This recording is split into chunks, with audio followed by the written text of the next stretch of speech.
Não espere o púlpito, o ID é para todos. Hoje eu quero conversar com vocês sobre o texto bíblico de Marcos capítulo 16, versículo 15, que diz: Ide por todo mundo e pregai o evangelho a toda criatura. Queridos, essas foram as últimas palavras de Jesus antes de subir aos céus. Não foi um conselho, foi uma ordem.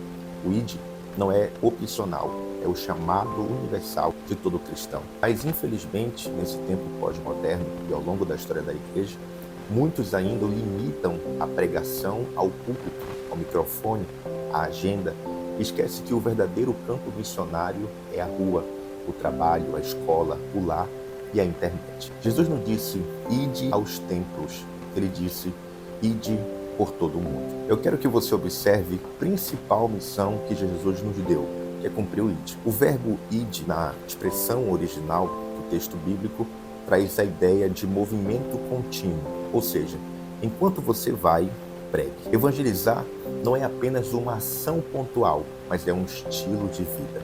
Quem carrega, queridos, o dunamis no seu coração, o Espírito Santo, o poder de Deus, carrega dentro de si uma mensagem viva, o Evangelho da Graça. E aqui eu destaco para vocês 3 principais desculpas que o cristão dá para não cumprir o ID ao longo da história da igreja.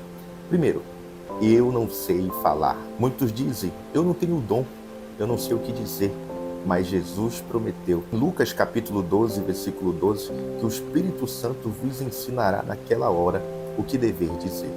Você não precisa ser um pregador eloquente, basta ser uma testemunha fiel. A mulher samaritana, por exemplo, ela só contou o que Jesus fez por ela. E João capítulo 4, versículo 39 nos diz que toda aquela cidade creu na palavra. Segundo, não é o meu chamado. Alguns acham que o evangelismo é só para pastores, missionários ou líderes, mas o ID é para todos os que creem. Mateus capítulo 5, versículo 14 diz, vós sois a luz do mundo. Se nós somos luz, nós precisamos iluminar. Cada cristão é um mensageiro no seu ambiente, seja médico, motorista, dona de casa ou estudante. Terceira desculpa, tenho vergonha ou medo da rejeição. Queridos, a vergonha, ela tem paralisado muitas pessoas. Mas Paulo declarou com ousadia em Romanos capítulo 1, versículo 16, porque não me envergonho do evangelho, pois é o poder de Deus para a salvação de todo aquele que crê.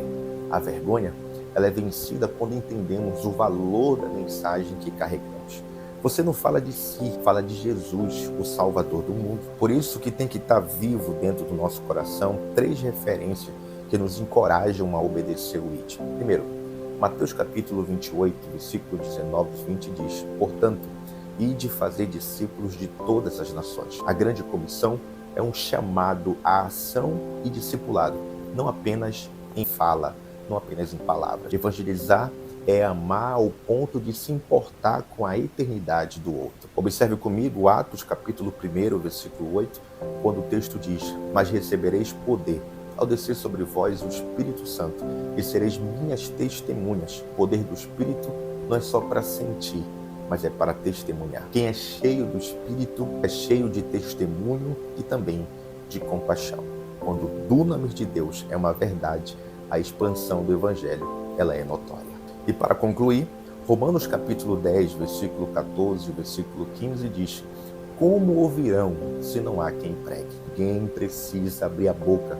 E esse alguém é eu e você. Deus ainda usa pessoas comuns para fazer obras extraordinárias. Com isso, podemos afirmar nesse vídeo que o ID não é um evento, é um estilo de vida. Pregue com palavras, mas também com atitude. Pregue no ônibus, no trabalho, nas redes sociais, na escola. Pregue com um sorriso no rosto, com compaixão, com fé viva. Jesus, ele não procura pregadores famosos, Jesus procura um coração disposto a cumprir o ID. Ao longo da história da igreja, um avivamento, domínio da glória em uma nação, nunca foi promovido por uma multidão, mas sim por um verdadeiro discípulo. Que Jesus te abençoe e que você pregue a palavra.